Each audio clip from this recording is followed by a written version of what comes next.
Uma coisa muito importante de se entender é que, para interpretarmos as Escrituras Sagradas de maneira correta, temos que entender em que contexto os escritos do Novo Testamento estão. E também entender que o Novo Testamento não existia no primeiro século, na época de Jesus.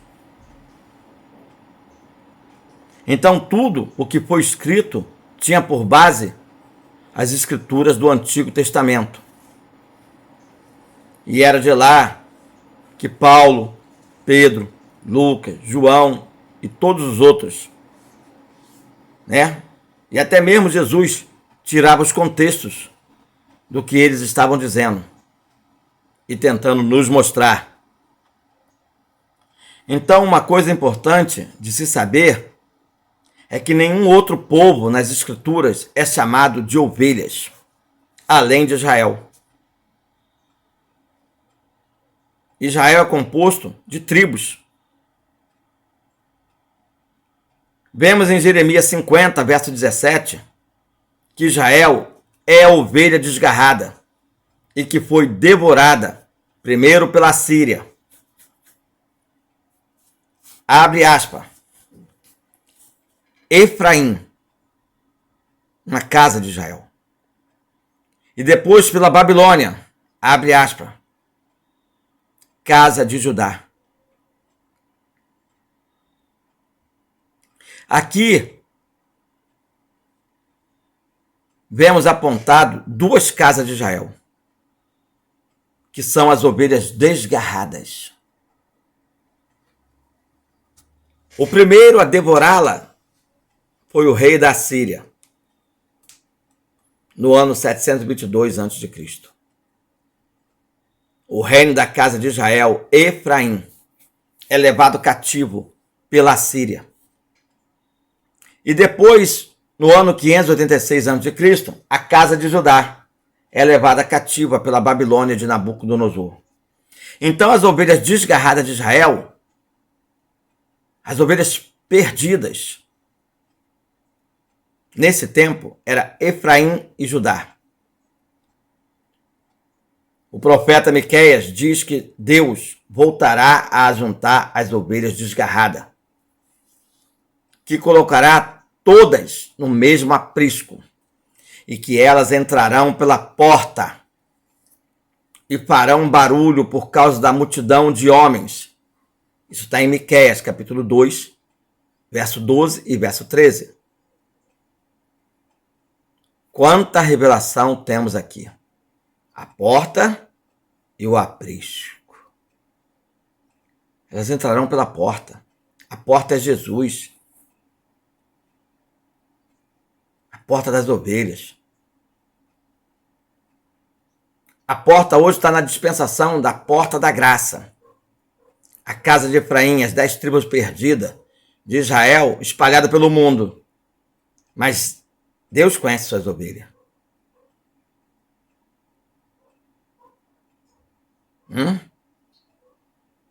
Vemos essas mesmas promessas em Jeremias 23. 2023. Jeremias pregando 23 anos. Jeremias 23, verso 3 até o 6. Quando ele fala sobre as ovelhas perdidas que seriam recolhidas. 2023 promete. Jeremias 23. Pregou 23 anos. Então, após isso, a casa de Israel, na última semana de Daniel, a nação de Israel se unirá com a casa de Judá e habitarão seguras no milênio. A casa de Israel, Efraim, a casa de Judá, os judeus modernos, poderão, num processo seletivo, habitar seguramente no milênio. O milênio é o governo de Jesus sobre o povo judeu, sobre as tribos de Israel, sobre as 12 tribos. Os gentios se perderam para sempre, morreram, foram destruídos para sempre. Foram destruídos para sempre. O milênio é uma sombra da substância chamada eternidade, novo céu, nova terra. O milênio é uma sombra, é Jesus governando sobre o seu povo.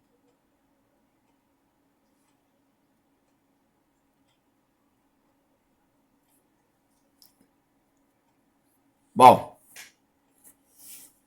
em Ezequiel 34, verso 12, até o verso 26, vemos que as ovelhas dispersas, que estão espalhadas, entre as nações, é a casa de Efraim.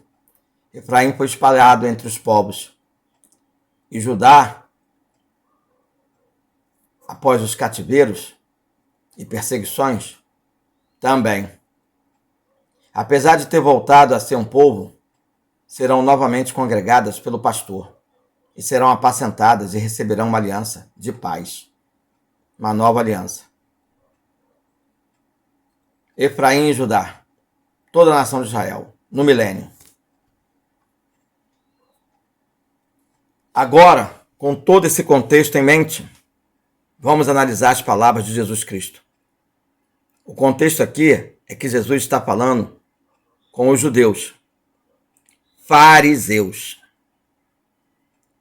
E quando ele diz que ele tem outras ovelhas que não são deste aprisco, ele está se referindo à casa de Israel, Efraim. Quando ele diz, eu sou o bom pastor e conheço as minhas ovelhas, e das minhas sou conhecido, assim como o Pai me conhece a mim, também eu conheço o Pai e dou a minha vida pelas ovelhas. Ainda tenho outras ovelhas que não são deste aprisco. Também me convém agregar estas, e elas ouvirão a minha voz, e haverá um rebanho e um pastor. Essa passagem está em João 10, versos 14 a 16. Aqui vemos Jesus falando exatamente sobre o que estamos vendo, as ovelhas perdidas. E existiam outras que não eram do aprisco de Judá. E por essas ele também veio, para agregar também a essas. Efraim, casa de Israel, unificando com a nação de Israel, a casa de Judá. Então haverá um só rebanho e um só pastor. Efésios 2, verso 13 a 22 também declara isso. Paulo declara isso. Em Lucas capítulo 19, vemos que o publicano Zaqueu, um gentil, alcançou salvação segundo Jesus.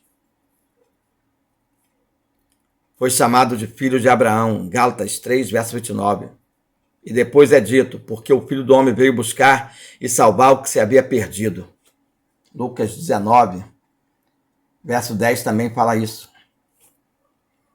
Ou, um gentil publicano era filho de Abraão, casa de Efraim. Acredito que cada um de nós que estamos sendo chamados para a salvação, muitos foram chamados. Tá? Muitos foram chamados. Mas poucos escolhidos. Somos todos nós ovelhas perdidas da casa de Efraim. Todos nós. Poucos fizeram por onde ser escolhido para a salvação. A maioria preferiu se perder. Prefere se perder. Se contaminou tanto com o mundo que prefere se perder com ele. Nós somos da casa de Efraim. Quando chegarmos no céu, vamos saber a que tribo pertencíamos. Pertencemos. Perceba que a frase é o que se havia perdido. A casa de Israel, Efraim, que foi levada cativa pela Síria e nunca mais voltou a ser um povo. Está até os dias de hoje entre os gentios. e acabou se tornando a plenitude dos gentios. Gênesis 48, verso 19. Que Paulo cita em Romanos 11, verso 24 e 25. Então, Deus deu 2000 anos para juntar em plenitude dos gentios a casa de Israel, Efraim. Quem subiu, subiu. Quem ficou, ficou. Quem gostou da ideia, sobe. Quem não gostou da ideia, fica perdido para sempre. Deus veio buscar e salvar os que se havessem perdido. Eis que estou à porta e bato. Se tu entrar, se tu deixar ele entrar, será salvo, tu e a tua casa. Caso contrário, já está condenado, perdido para sempre. Ou seja, as ovelhas perdidas dentro do contexto das Escrituras são as duas casas de Israel. E conforme as promessas dos profetas e das palavras de Jesus, ele vai tentar congregar ambos os judeus. O da casa de Israel, da casa de Judá, ou da casa de Efraim. Judeus e gentios, filhos de Abraão, em um só povo. No milênio, e não separados. No milênio serão todos os judeus, as 12 tribos. Daí porque os 144 mil judeus pregando para os judeus.